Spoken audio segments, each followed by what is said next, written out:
So the Eagles have traded Joe Flacco, they traded Zach Ertz, and they're not sellers according to Howie Roseman, but they might be sellers, and they should at least listen to offers for just about anyone on this roster. And I came up with a list of 5 guys who I think they should at least be interested in trading. I'll go through them. You can tell me what you think about these names and then tell me if I missed anyone. The first one is the most obvious, Andre Dillard. There are some hurdles here. Lane Johnson got his ankle stepped on. He missed the end of the game. Jordan Mailata is still dealing with a knee injury. So you got to see if those guys are healthy because you might need Andre Dillard to start, pretty soon and for a few weeks or whatever it is. But if they're healthy and a team offers you a 3rd-round pick for Andre Dillard, you probably have to take it. Yeah, and even if they're not healthy, you take the pick. If you can get a 3, which I still don't think they can get, I think a 4 is about the max you could get. But if they even get a 4, I don't care if Mailata and Lane are both on IR. You take that pick and you cobble together an O-line. Yeah, I guess my problem with the 4 is you still have Dillard next year, and he's at least proven to be a competent backup. Is that worth a 4? I don't know. That's worth a 4 because, Andre Dillard's growing trees. You can find a guy who can be a backup tackle. All right. The last competent backup tackle the Eagles had ended up getting a $40 million contract. So I don't know if they grow on trees. Yeah, well, that was kind of an outlier. Okay. I still don't understand that contract. I guess we'll see him next week. Yeah. He's talking about Big V. But I think it's too much of an opportunity, too much of a you're trying to rebuild this roster. This roster, you need talent, you need draft picks. You got to start building something here. I would take a 4 for Dillard, and I would take that pick, and then I would worry about who my 5 offensive linemen are going to be. I'd find 2 tackles, Driscoll and LaRaven Clark. I get that. And the other thing is, I know when Lane was out and we were watching Dillard on the left side, Mailata on the right, there was this thought, well, maybe that's it for the future. But the problem is they're tied to Lane financially. So if he's here, they can't move on. He has to be your right tackle. So, and Mailata said, you don't have a spot for Andre Dillard. So that's why I think he does make sense as a trade candidate. Yeah. And I think he will get traded. Do you? Okay. I do.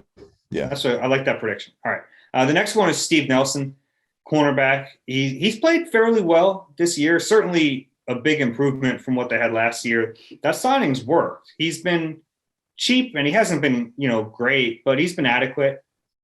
And he's a decent corner. I think that if there's a team out there willing to trade something for him, maybe the Eagles would do it. Now, they don't have a ton of depth there. They have Zach McPherson. They have Tay Gowan, who they just traded for. They have Josiah Scott, who's a nickel. They might have to move Avante outside. They might have to maybe start Zach McPherson. But if they lose to Detroit, Rube, then then trade everyone. Yeah, if they lose to Detroit, it's on. I don't want to move Maddox out of the slot unless it's absolutely positively mandatory, just because he's one of the few guys on the team playing really well. And we were saying that even before he had that nice pick down in the red zone the other day. I wouldn't mind seeing a little more Zach McPherson. I'm not sure he's ready, but if you lose to Detroit and you're sitting there at 2-6, who cares? You would take the pick. What do you think you get for Steve Nelson if it comes to that? 4 or 5? Probably be a 5. 5. Maybe a conditional 5. But you would take that in a second. Again, I don't even know who the other 3 are, and I would take them. The next one is Anthony Harris, who I don't think has played very well, but he's also playing 40 yards behind the line of scrimmage. He's injured right now, but the injuries don't seem very serious. He has 2 thumb injuries and a groin injury. So he's day-to-day, but I don't think those are injuries that would really prevent a trade. And he's on a 1-year deal. A guy on a 1-year deal, if you get something for him, you get something for him. Yeah, it's hard to imagine anyone giving up anything for him. I don't think that's going to happen. You don't think so? No, I mean, because you give up, even if you give up a 7, you're getting this guy for 10 weeks Yeah. and he's not that good. I don't Did you think someone would trade for Joe Flacco a few years ago? I mean, I think quarterbacks are different. Okay. I think like if you, I mean, you got to have a And by the way, the Jets shouldn't have. What are they doing? Right. Well, that's true too. They're the Jets. That's why they've always been the Jets. That's why they always will remain the Jets. Yeah. The next two are pipe dreams for different reasons. Derek Barnett, because he gets paid a lot of money.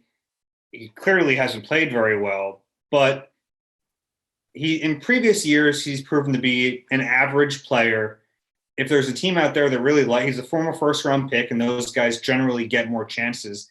And if there's a team out there that liked him coming out of Tennessee in 2017, maybe they take a chance on him. A team that says, hey, we just need one more pass rusher, a rotational guy, not a starter, but like a rotational edge rusher. Maybe the Eagles could dump him on someone. Yeah, and that would open it up for, Ryan Kerrigan to get those additional snaps that he has earned. I mean, I would take anything for Derek Barnett. Again, it's kind of like the Dillard thing. You don't want to be embarrassed, but, that was 5 drafts ago. And you're going to lose them after this year anyway. Well, you're not going to lose him. You're going to get rid of him. It's not like he's leaving. I mean, you're like, goodbye. We don't want you. I would take whatever I can get. But again, it's a rental player, so I'm not sure, what you can get for him. Yeah. And the last one, if you thought that was, would you take a 6? Would you take a 6? Yeah. Yeah. Because it's also salary. Yeah. The last one, if you thought Barnett was a pipe dream, Ryan Kerrigan. Now, here's my sell if I'm Howie Roseman. Here's my sell. Listen to it. Ready?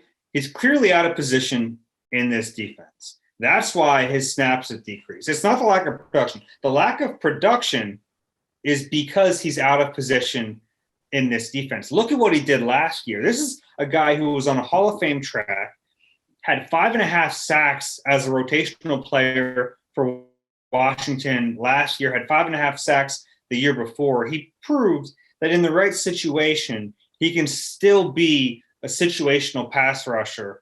Will you please trade me for him?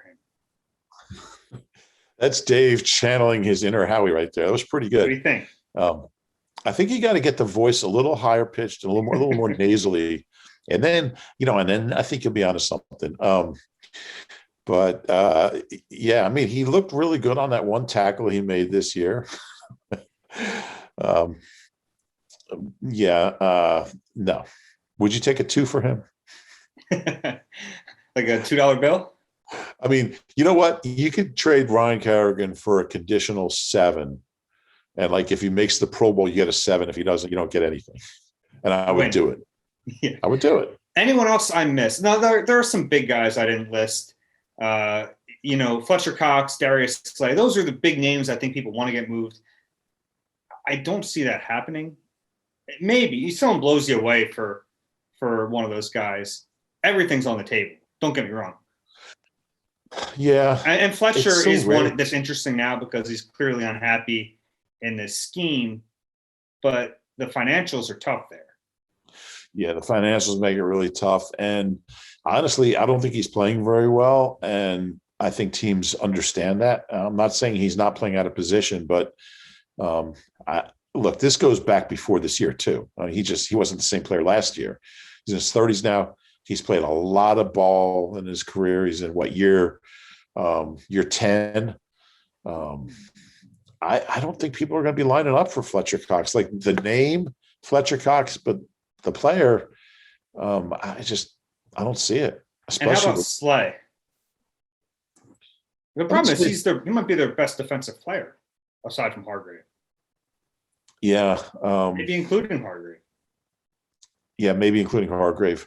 I think he's more likely than Fletch, but yeah, I'm just not. Yeah, I don't know. I'd hate to see him go. You're really tanking this season if you trade Darius Slay. Yeah. Yeah, if you trade Darius Slay, you have to fire the coach. Like, we're starting over here. Yeah. But I'd be really surprised to see that. Anyone else I missed? No, I don't think so. I think Dillard's likely. I would even say, likely or probable. If Brandon Brooks was healthy, he'd be on this list. Definitely. I mean, they were kind of shopping him around already. Steve Nelson would be second on that list for me. I think he's got some value. I think that's, the only thing that might dissuade them is just how little they have at the position. Yeah. But you know what? If you're sitting there 2-6, and again, the trade deadline is November 3rd. So this will be the final game before that. You're sitting there at 2-6, Steve, thank you. But, we'll take this 6th round pick, 5th round pick. And if he goes to a contender, I don't think he's going to be very upset about it. I think if he goes anywhere, he won't be upset. And again, this is, when you build a team through a lot of free agents, they don't have, like, you watch Zach Ertz when he got traded. I mean, he's like, I'm going to wear my Eagles wristbands, and he's crying and he's taking out ads. You sign a free agent. Steve Nelson doesn't care. He's got no connection to Philadelphia. He's been here for a couple of months. Anthony Harris, Ryan Kerrigan, all these guys. And that's why you have to build. I mean, it's one of the reasons you have to build through the draft. There's a lot of other ones. But, to have that total buy-in to the program and the franchise, you want guys that grow up together and build together. And so those are the guys you want to keep. And those are the guys who want to be here. Steve Nelson, like, he'd be packed so quick. Like, hey, Steve, we were just talking to, we were just talking to the Seahawks, and bye. So, yeah. But it'll be interesting. Should be interesting day Tuesday.